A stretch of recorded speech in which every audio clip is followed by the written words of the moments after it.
What's up, everyone? My name is James McCool. I'm the owner of PayDirtDFS.com. You can find me on Twitter at PayDirt_DFS. And I'm going to be starting a new series today. Every couple days, or maybe every day. I don't know. We'll see how much time I have. But we're going to be doing something called Conversations with the Community. So these are going to be episode-based, and we're just going to be going over some things that my community talks about over at PayDirtDFS. We have a free community Discord that you can find. You can find the link on the site under member tools. So what I'm going to be doing is kind of going over some of the more interesting topics that we talk about in the community. So these are going to be, most of the time they're probably going to be something based on general DFS strategy or betting strategy or stuff like that. Sometimes they'll involve some more hard math stuff, like today I'm going to be showing you guys a little math-y type thing. But sometimes they won't, sometimes it's going to be more general theory stuff, and sometimes just going to be things that I just need to rant about a little bit, because I rant about things in the community quite often, and I want to just kind of document that kind of stuff on videos as well. And I think it'll be good content. I think that it'll be something that you guys enjoy. So yeah, hopefully you enjoy that. Today, as you can see from the episode of the video, today is going to be based on research for DFS and 1v1 questions. So these are two things that I think go hand in hand, and I think it's something that people maybe focus a little bit too much on. So the conversation yesterday, if I'm going in, there was people who were talking specifically about research. So somebody said, let's see if I can find it. So somebody was talking about, in general, doing a whole bunch of research and never even coming towards the cash line, or consistently having negative results. And I responded to that with a general rule of thumb is if you're spending more than half an hour doing your research, you're already probably doing too much research. And I wanted to expand on that thought a little bit really quick before I go farther into it. But when I say that, I mean for a specific slate, if you're looking at any slate individually, if you're spending more than somewhere around half an hour researching, you're probably researching too much. Especially if you have a subscription to either PayDirt, or if you have a subscription to Roto Grinders or Osmo or Stochastic, I think is what they're calling themselves now. If you have a subscription to somewhere and you spend more than about half an hour on any given slate doing research, you're doing way too much research. There are diminishing returns when it comes to the amount of research that you can do and the amount of stuff that you can actually look at that is, one, predictive, and two, meaningful in terms of the things that you're going to gain by researching them. Research in itself for DFS is something that at a very basic level, I think is necessary. You do have to do a little bit of research. I think that you have to be at least well-versed in some of the things that you're going to be looking at and dealing with in each individual sport. I think that you, say for NBA, you should be doing a little bit of research in defensive matchups. I think you should be doing a little bit of research when it comes to rotations and stuff like that, so you can have a little bit more context when you're looking at projections. And it lets you kind of ask more questions about the projections that you're looking at for whatever site that you're at. So for NBA, for instance, if you're looking at rotation stuff, then you can ask relevant questions about the projections of, okay, well, say that for me over at PayDirt, I have Jonathan Kuminga projected for 21 fantasy points or something like that. And in that assumption, I am assuming a regular rotation. But if somebody goes out and does some research on rotations and sees that the Warriors are using him more or less based on certain matchups, then that's a relevant question to ask. You can look at the projection and say, oh, well, this seems like an assumption that you're making based on a regular rotation. I've found that in matchups similar to this, they are using him more or less, so I think his projection should be a little bit more, a little bit less. Fine, that's good. That research still probably takes you at most 10 minutes or something like that. And that's a very relevant thing to do. So I think that if you're doing research like that, where you're doing research in a way to justify or put context into the projections that you're looking at, I think that's fine. And still even at that point, if you're doing a whole bunch of research, if you're researching for 2 hours or something like that for a baseball or for a basketball slate, it's way too much. And the reason for that is not because research doesn't matter. It's not because knowing things about the sport or knowing things specifically about the way that teams play doesn't matter. The point of it is that whatever research that you're doing, it's very, very likely already included in the projections that you're looking at for whatever subscription you have. So let's go back to that NBA example, right? Like, the reason why I'm talking about rotations is because in a good projection set, you likely already have minutes, you already have baselines, you already have defensive adjustments made, you already have the over-unders taken into account, you already have all the Vegas information, you already have blowouts accounted for, you already have, like, recent and long-term baselines interjected into the models. Like, all of this stuff that you could be looking at has very likely already been included in the projection that you're seeing. That's why I say that research should more be done for contextual purposes, to look at a projection and understand how that projection is being built and why it's being built.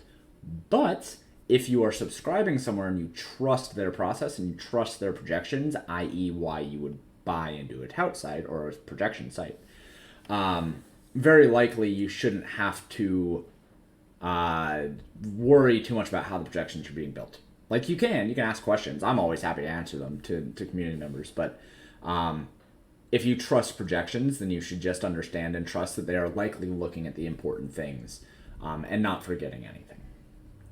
But all of this is assuming that you are using research to try to find an edge. And this was another point that I made last night in the Discord, was there's a difference, I think, and this kind of comes down to why you're playing DFS. Like, if you're playing DFS in order to make money and make a living and do things where you have to maintain a sharp edge and you have to stay on top of things, then doing more research is going to benefit you because you need to exploit and squeeze any edges that you have. Whereas I think that if you are like the vast majority of players, maybe 90 to 95% of players, who are doing this more because they enjoy DFS and because they enjoy the puzzle and because they just like enjoy playing DFS and get it out of entertainment value, then the research should be more of, I like this sport and I like doing the research and I like the process that I have. Maybe it doesn't get you an extra edge, maybe it actually lessens your edge a little bit, but you still enjoy doing it, and that, you have to enjoy the thing that you're doing. I think that DFS, when it comes down to it, is something that people enjoy doing, and you have to find enjoyment in it. It has to be an entertainment value. Otherwise, you just burn yourself into the fucking ground. It's brutal. So those are kind of my 2 points on research. One, I think that you should be doing research to contextualize the projections that you're looking at whatever subscription sites you have. And two, I think that if you are going to be doing research, a lot of that research should be coming from from more of a process-oriented, I'm doing this because I enjoy doing it standpoint, rather than to try to squeeze edges out of things. Because likely there's not going to be very much more edge that you can get out of 4 hours of research that somebody has not already built into a projection model. So those are kind of like the main points that I wanted to hit on in terms of research. And that kind of brings me to the next topic here that I wanted to talk about a little bit, and that is specifically questions on 1v1s. So if you just listen to all of that and you're like, okay, I'm not going to do a whole bunch of research now, I'm just going to trust the projections, I'm going to look at them and I'm going to build lineups off the projections, awesome, cool, fantastic stuff, right? So then what you end up doing is you're going to end up running into things where player A has a projection of 15 and player B has a projection of 15, right? And both of them are projected to be like anywhere between 5 to 10% owned. Say this is NBA, so like we don't care about correlation. It's like purely a 1v1 situation, right? Like they played the same position, they project for about the same, they have about the same ownership, basically all things equal, right? And then what you do is you go into whatever community Discord you have, or you go onto Twitter and you ask somebody like me who runs projections or builds models, or you just respect in general, and say, hey, should I choose player A or player B? And the answer that you typically expect is, oh, well, you should choose player A because of X, Y, or Z, or you should choose player B because of reasons 1, 2, or 3.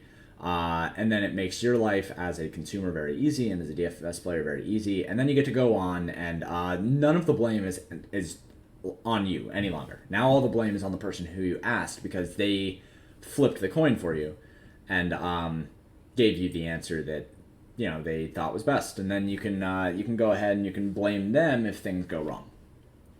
Not saying that everybody does that, but it's a scenario. The reality of the situation, if you are talking to somebody who knows how to build models and knows how to build projections and specifically knows how to build NBA projections, if you go up to a person like that and somebody who is not just trying to be a snake oil salesman and ask them which player should I pick, that person is just going to tell you whatever you want. You can flip a coin and whatever side it ends up on, that's just going to be the person that you're going to pick. And that is because a 1v1 decision is probably the largest waste of mental calories you can possibly have in DFS. Like, if you spend more than 2 or 3 minutes at most on any given 1v1 on any given day, you are spending way too much time on it. It's not a decision that ultimately affects anything long term.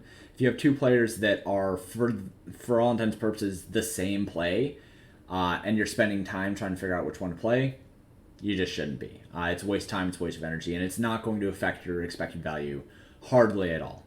And this is specifically a point towards NBA, but if you're in, say, playing a sport like MLB where correlation matters, right, where you're building out lineups that have stacks and stuff like that, at that point, things are likely not all else equal. At that point, maybe you're considering finishing out a stack and maximizing your correlation, or choosing a player to be part of your secondary stack and maximize correlation there. Like, at that point, maybe there's some small edges one way or another. Or you're choosing to maximize your correlation or have a one-off. There's obviously some differences there. But if most things are equal, it doesn't mess with your correlation, the projections are nearly the same, the ownership is nearly the same, like, flip a coin. And the reason for that is because over the long term, this single instance of whichever one of these two players does well in this instance is completely up to the gods. Like, it is completely variant, it's random variation, and we have no idea what's going to happen. That's why I say that if somebody tells you specifically, if two players, all intents and purposes, the same play, player A and player B, both project for 15 fantasy points, if one person tells you with confidence after looking at that and says, oh, well, player A should be the one that you choose, I am very confident in this because of reasons X, Y, Z, and beta, theta, like, they shouldn't be telling you that. It's not something that is conducive to having maximizing EV across a long sample. And I can show you why. Okay, so I built up a little spreadsheet here. And this is going to be very, very easy to look at. Okay, so here we have player A projected for a median of 10, a floor of 5, and a ceiling of 25, right? And player B, also, floor of 5, median of 10, ceiling of 25. So what we're going to do is a super, super, super basic thing here. All that we're going to do, because this is the way that projections work out and this is the way that sports work out, right? This is assuming normally distributed, which not all sports are normally distributed. In fact, MLB is typically not normally distributed, but let's just ignore that for now. Let's utilize the idea of random variation here and say, okay, if any given day you're choosing between player A and player B, we're just going to do this. We're going to say rand between here and here. So player A this day scores 22. All right? So then we're going to do the same thing here. Rand between, which I spelled incorrectly, twice. There you go. Player B's floor and player B's ceiling. Super easy, right? All right. Player B scored 25. So on this day, today, we can see that player B scored 23 and player A scored 11, right? So what happens if we try this again tomorrow? We are just going to go, actually really quick, we can do this. Oh, oops. All right, well, you get the point on that. One sec. Calculation options, manual. Okay, so let's look at tomorrow, right? So we're gonna have the same thing. We're just gonna cut these up like this so that they don't change, right? So if we do this tomorrow now, and then we say calculate, all right, so player A was the best the first day, and then player A was the best the next day. Let's do this again. Let's say now that we're going to do this across 10 days, right? Okay, so calculate now. And here, we can actually make this easier, right? So we're going to go equals, I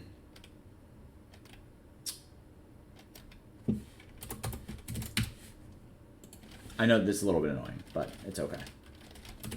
Player A win, player B win. So equals if this is greater than this 1, otherwise 0. Then we're going to do the same thing here. Actually, equals if this is greater than this 1, 0, right? So this is going to signify wins. And when we calculate now, all right, there we go. So this equals sum of this divided by count. Oops. Yeah, divided by count of this. Oh man, crazy how that's 50%. Crazy stuff. Equals sum of this divided by counted of this.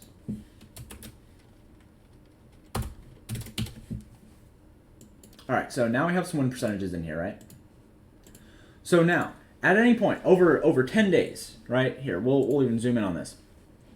Over 10 days, these two players have the same median. They have the same floor. They have the same ceiling, right? Player A wins 50% of the time. Player B wins 40% of the time. So here they actually did tie. Let's actually say, let's add this in here, right? Whereas we can make this a little bit more robust, right? We can say if H2 is greater than I2, 1. Otherwise, if H2 equals I2, 0. If H2 is less than, H2 is less than I2, 0. Right? So there, that's nice and robust.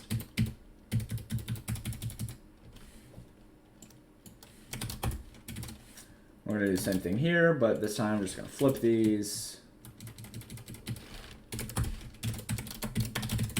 Okay. So then we are going to calculate now. All right, so here we go. Over 10 days, player A won the first day. Player B won the second day. Player B won the third. Player A won the fourth. Player A won the fifth, sixth. Player B won the 7th, 8th, and 9th. And then player A won the 10th. So here we go. 50% win rate on both. What happens if we go again? All right? I guess I probably need to change this to count. We'll go 101. That'll work. So let's extrapolate this over 100 days. All right, there you go. And we're going to calculate. So over this course, how did I mess this up? We have Yep. H2 is less than I2, 1.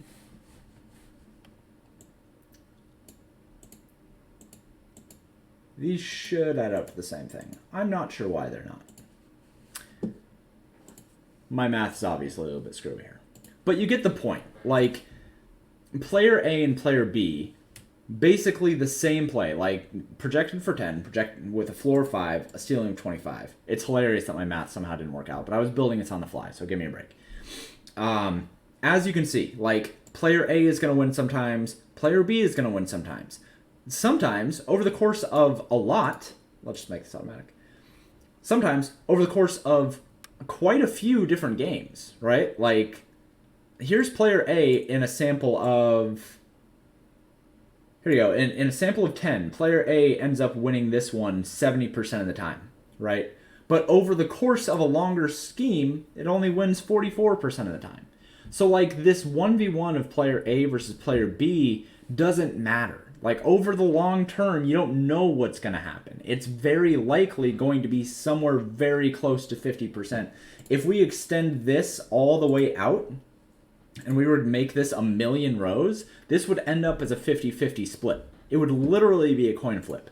And that's why whenever Blender says pick whoever you want, it's because in situations like this, it doesn't matter who you pick. In a 1v1 situation where all things are equal, if two players are projected about the same and they have about the same ownership and you don't gain anything from having either one, the 1v1 decision doesn't matter. So wasting time on it is kind of silly and very silly. And it's even worse, like, in my point of view, as a content creator and as somebody who has a site, somebody asks me a 1v1 question, and the one thing that I can say is, did you look at the projections? And if you say, oh, well, I saw that, but, it's like, if you're going to say but, then go with whatever you want, you know? At that point, it just seems like you want to go against the projections because you want to use somebody who you think is better. It's like, that's fine. I'm not going to be mad at you for that. But if the projections say one thing or another, then, like, that's the side that I'm going to choose. So... Anyway, this has been kind of rambly, and I probably should have built that sheet ahead of time because it had some boofs in it. But you get the point. Hopefully you guys enjoyed this little rant. To close, when it comes to research, you shouldn't be spending a lot of time researching. You should be spending a lot of time putting together your lineups in a way that is positive expected value and good for long-term play. That usually doesn't involve a lot of research. What it usually involves is understanding what you need your lineups to look like in your portfolio of lineups. And then when it comes to 1v1 decisions, if all else is equal, if projection is the same, ownership is about the same, situation is similar, they're like, you're not losing out on correlation, those 1v1s never matter.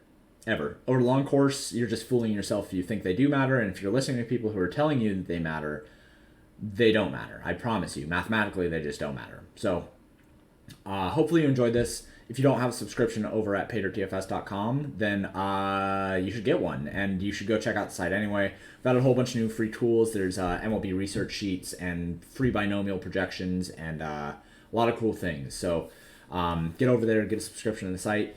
Subscribe here, like this video. Let me know what other things you kind of want me to talk about moving forward, and I'll try to get them up on the site. So thank you guys so much for tuning in. I appreciate all of you, and I hope that you have a great day.